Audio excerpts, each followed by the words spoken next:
Okay. Hey guys and girls, I'm just heading home. What a day. 10 out of 11. 10 out of 11. 11 auctions, 10 sold. And this is continuing what has been happening in the last couple of months, which is pretty much somewhere between 100% some weeks, 90% other weeks. Hey Luke, so let's go through a wrap. Firstly, let me just say to you, and I'm going to explain it. I had someone at one of my auctions that, I do get a lot of people from social media just show up at auctions, and I do get a lot of vendors that I actually do auctions with that are actually following either the Sunday Night Rant or follow my auctions. And, one of them said, I don't know why, you auction on a Saturday, you don't sound like you need the money. And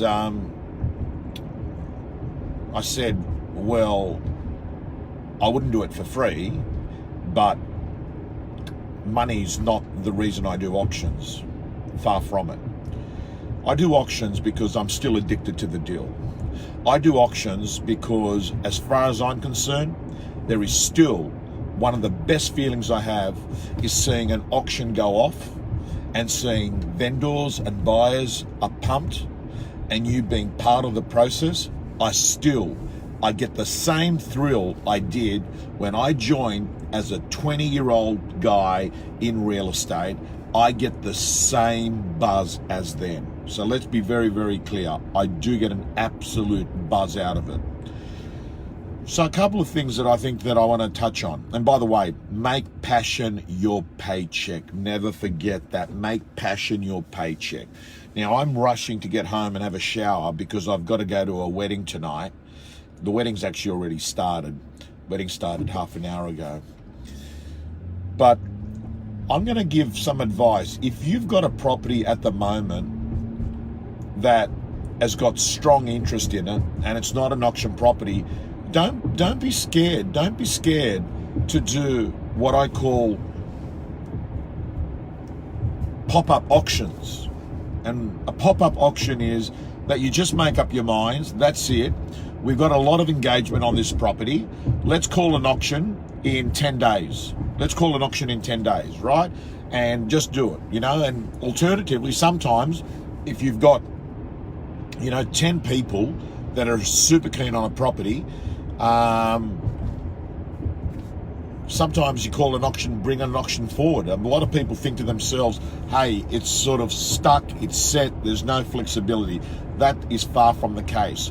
So at the moment, if you've got a property that has got good interest, and one of the things you've got to take into account is there is an element of risk. There's an element of risk that we come back in the new year and the marketplaces that have rebounded, what will happen is there's a small risk that it won't have the energy that it's got at the moment. And to be quite frank with you, there are enough real estate agents at the moment giving me feedback saying it's still good, but it appears to have been plateaued, and the best of the real estate times may have happened a couple of weeks ago. What people aren't seeing, of course, with a lot of my auctions is this, that a lot of the times it's a real hustle and a real struggle at the end. And you might sort of say 10 out of 11, but what people don't see is that many of those sales weren't seamless sales. They were deals that needed to actually get a lot of crucial conversations with the buyers and sellers, and a lot of the time it was only 2 people that were fighting for the property for the the last 50% of the auction. So it's not like you had 10 people that were underbidding right to the end. So maybe the thing you need to do is, if you've got a property at the moment that's hot, is that you bring it forward, and we're still summer starts tomorrow, I think, December 1, is it? Okay. I'm auctioning up till December 21st. You still got 3 weeks. I'm auctioning till the 21st of December. I've already got 4 auctions booked in for that day.